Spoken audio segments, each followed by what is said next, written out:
नमस्कार दोस्तों, स्वागत है आपका हमारे एक नए वीडियो में। और आज के इस वीडियो में हम बात करेंगे कि यूपी पुलिस कांस्टेबल और यूपीएसआई के एग्ज़ाम में जीएस में हम मैक्सिमम स्कोर कैसे करें।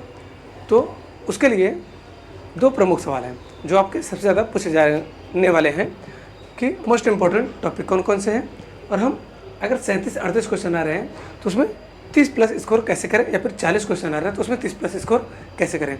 तो दोस्तों इन्हीं सब विषयों पे हम विस्तृत चर्चा करेंगे।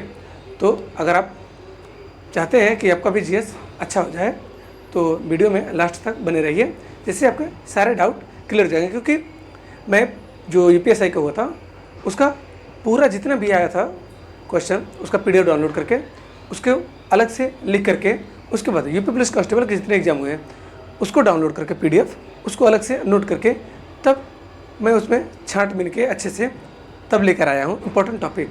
तो उम्मीद है वीडियो पसंद आएगा। तो अगर चाहते हैं आपका जीएस अच्छा हो जाए तो वीडियो में अंत तक बने ही रहिएगा। तो चलिए दोस्तों, बिना किसी देरी के वीडियो शुरू करते हैं। तो दोस्तों बात करें मोस्ट इम्पॉर्टेंट टॉपिक, तो हर एग्ज़ाम में अलग अलग तरीके से होते हैं। जैसे आप अगर यूपी पीसीएस का एग्ज़ाम देंगे और आरओ का एग्ज़ाम देंगे, तो आरओ का एग्ज़ाम और यूपी पीसीएस के एग्ज़ाम में बहुत डिफरेंस होता है। आप पाएंगे कि आरओ के एग्ज़ाम में जो जीएस आते हैं वो यूपी पीसीएस के एग्ज़ाम के अपेक्षा टफ होते हैं, क्योंकि आरओ में आप प्री और मेंस ऑब्जेक्टिव टाइप के होते हैं, बहुत टफ नहीं होते हैं एग्ज़ाम। तो इसमें क्वेश्चन का लेवल हाई कर दिया जाता है, जबकि पीसीएस में मेंस में होते हैं उसमें रिटन होता है। तो इसलिए उसमें जो प्री के ऑब्जेक्टिव क्वेश्चन होते हैं वो आरओ के प्री के ऑब्जेक्टिव क्वेश्चन की अपेक्षा ईजी होते हैं। और वही बात की जाए यूपीएसआई और यूपी पुलिस कांस्टेबल के बारे में, तो यूपी पुलिस कांस्टेबल में जो क्वेश्चन आते हैं वो वन लाइनर टाइप के होते हैं। आप मिसलेनियस भी पढ़ लेंगे तो आप कहीं ना कहीं 20+ क्वेश्चन आराम से कर लेंगे। लेकिन अगर यूपी पुलिस एसआई की बात की, सब इंस्पेक्टर की बात की तो उसमें कहीं ना कहीं कुछ डीपली क्वेश्चन आते हैं, और उसमें 24 क्वेश्चन मात्र आपके पॉलिटी और मूल विधि से होते हैं।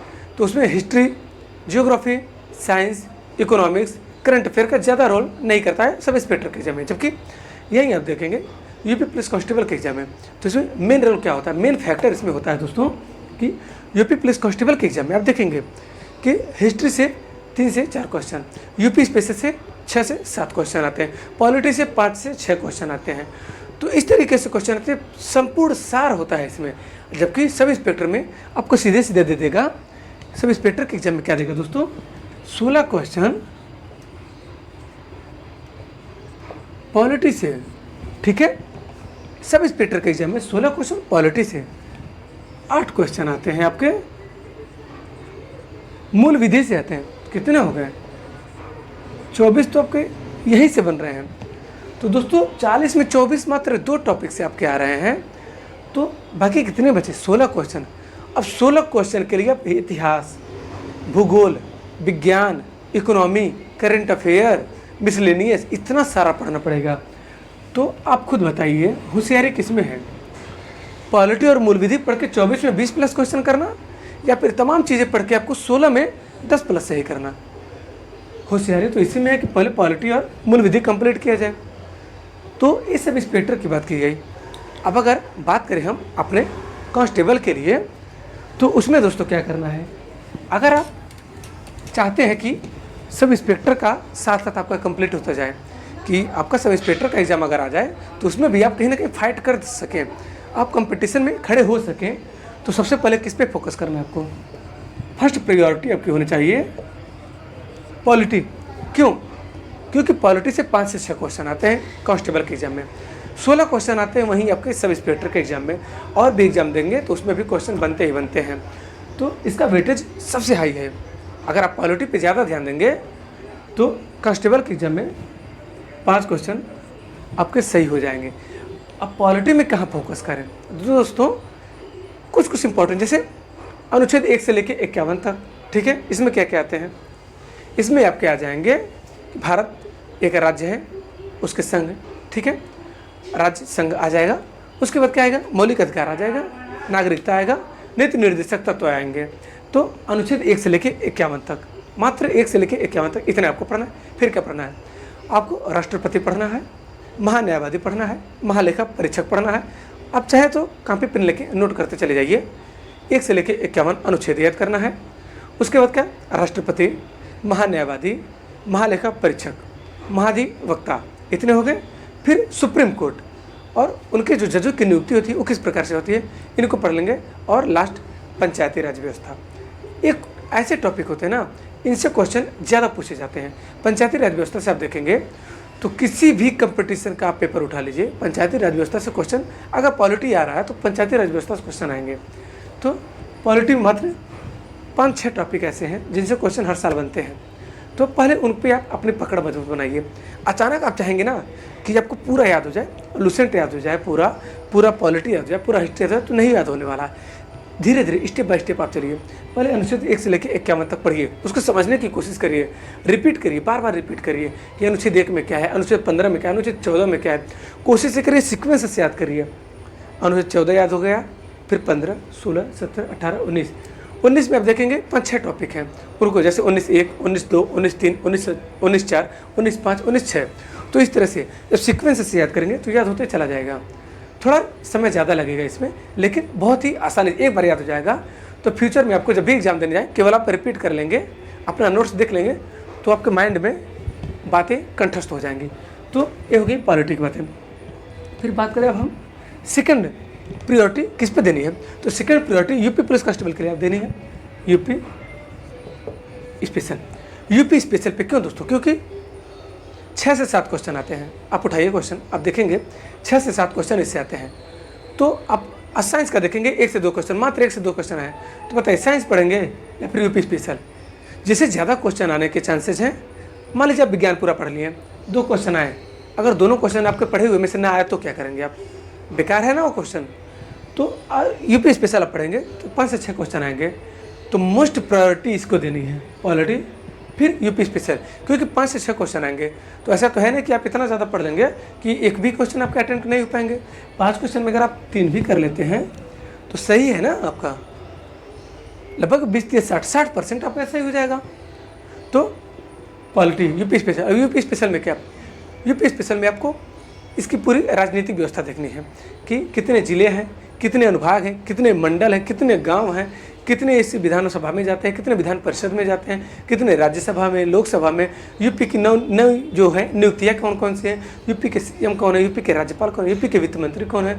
तो इस तरह के देखना। फिर यूपी में हाल ही में जो खेल कूद हुए हैं उनमें से देखिए जो स्वर्ण पदक, रजत पदक या फिर क्रिकेट में जो अच्छा स्कोर कर रहा है वो यूपी से है कि नहीं है।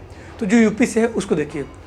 फिर उसके बाद कोई पुरस्कार, जो पुरस्कार मिला, भारत रत्न मिला, पद्म विभूषण, उसमें देखिए यूपी से कोई व्यक्ति है कि नहीं है। तो इस तरह से जब स्मार्ट स्टडी करेंगे तो 100% आपके चांस होंगे ज़्यादा से ज़्यादा स्कोर करने का। ये होगा यूपी स्पेशल। थर्ड प्रायोरिटी क्या देनी है? थर्ड प्रायोरिटी इसमें देनी है हिस्ट्री। अब हिस्ट्री में भी किस पे ज़्यादा फोकस करना है? तो मॉडर्न हिस्ट्री। मॉडर्न हिस्ट्री में भी किस पे फोकस करना है? 1857 की क्रांति, उसके बाद लेके 1857 से लेकर के या फिर 1885 के हैं, 1885 से लेकर के सन 1950 तक, 1885 से लेकर के 1950 तक आप पूरा सन याद कर लीजिए। 1885 में आपकी भारतीय राष्ट्रीय कांग्रेस की स्थापना हुई थी। किसके द्वारा? तो भारतीय राष्ट्रीय कांग्रेस की स्थापना लॉर्ड अफरिन के समय में ए.यू. ह्यूम द्वारा हुआ था। पहले अध्यक्ष थे W.C. बनर्जी, व्योमेश चंद्र बनर्जी, दूसरे अध्यक्ष, तीसरे अध्यक्ष। इस तरह से आप सन याद करिए, 1885 याद करिए।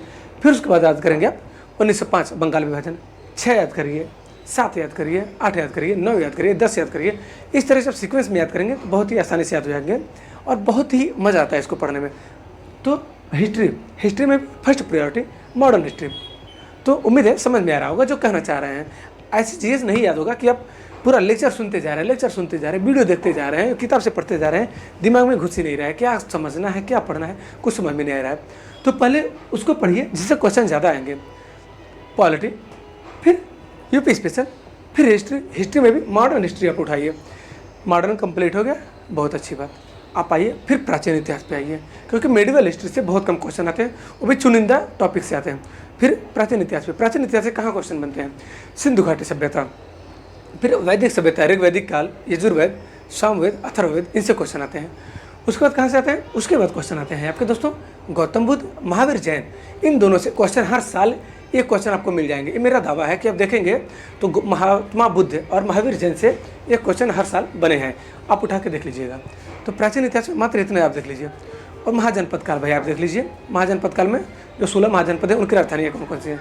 उसके बाद आप मेडिवल हिस्ट्री में आइए, तो मेडिवल हिस्ट्री में क्या देखना है, दिल्ली सल्तनत, मोस्ट इंपॉर्टेंट टॉपिक दिल्ली सल्तनत। देखिए मुगल काल, देखिए मुगल काल में भी आपको ज़्यादा नहीं पढ़ना है, मुगल काल की प्रशासनिक व्यवस्था आपको देखनी है कि प्रशासनिक व्यवस्था में कौन कौन से सुधार किए गए, कौन कौन से मंदिर बने, कौन कौन से मस्जिद बने, क्या क्या हुआ, और जिंदा पीर किसे कहा जाता है, फिर लंपट मूर्ख किसे कहा जाता है, बेखबर बादशाह किसे कहा जाता है, और किन के समय में नवरत्न थे और नवरत्नों में कौन कौन से कार्य थे, इनको आप देखिए।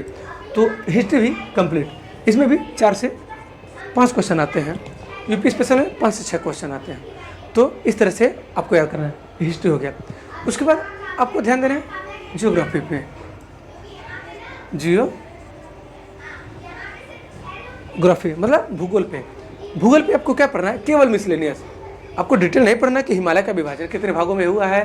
तो हिमालय में हिमाद्री, सह्याद्री, फिर सतपुड़ा पर्वत, अरावली पर्वत, आपको क्या पढ़ना है, आपको पढ़ना है नदियाँ, उनके उद्गम, नदियों के जो छोटी छोटी नदियाँ मिलकर आती हैं उनके सहायक नदियाँ पढ़ना है।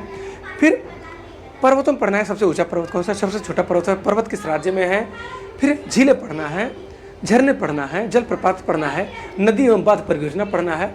फिर उसके बाद खास करके कि भारत के जो अभी हाल ही में हो रहे होंगे, जैसे ओलंपिक हुआ, IPL हुआ, इन सब में जो जो प्रतियोगिता हो रही हैं उनमें से जो विजेता हैं, और जियोग्राफिकल देखना है कि जियोग्राफी में जो अभी हाल ही में जैसे वन सर्वेक्षण होता है तो वन सर्वेक्षण के बारे में पढ़ लेना है, ठीक है। और जियोग्राफी में ही एक टॉपिक होता है जनगणना, जियोग्राफी से रिलेट करेंगे तो भी सही है। यूपी में भी जनगणना होती है और जियोग्राफी में भी अब भारत की जनगणना, तो भारत की जनगणना पढ़ सकते हैं। तो मिसलेनियस चीज़ें पढ़नी है जियोग्राफी में, केवल मिसलेनियस चीज़ें, नदियाँ, झीलें और जलप्रपात, पर्वत, पहाड़, इस तरह की चीज़ें आपको पढ़नी है। इससे भी 2 से 3 क्वेश्चन आते हैं। तो मिसलेनियस चीज़ें आप पढ़ लेंगे तो कन्फर्म है कि 2 से 3 में से आपके 2 से 3 क्वेश्चन सही हो जाएंगे। फिर इकोनॉमी आप स्किप कर सकते हैं दोस्तों, इकोनॉमी आप पढ़ने की कोई आवश्यकता नहीं। इकोनॉमी में आप कहाँ से नंबर पाएंगे, करंट अफेयर में जो इकोनॉमी आता है उससे ही आप नंबर आपका पा सकते हैं। इकोनॉमी में अगर बहुत ज़्यादा आपको पढ़ने की जरूरत है वो है पंचवर्षीय योजना पढ़ लीजिए, जो क्रांतियाँ हुई, हरित क्रांतियाँ, श्वेत क्रांतियाँ, इनको आप पढ़ लीजिए।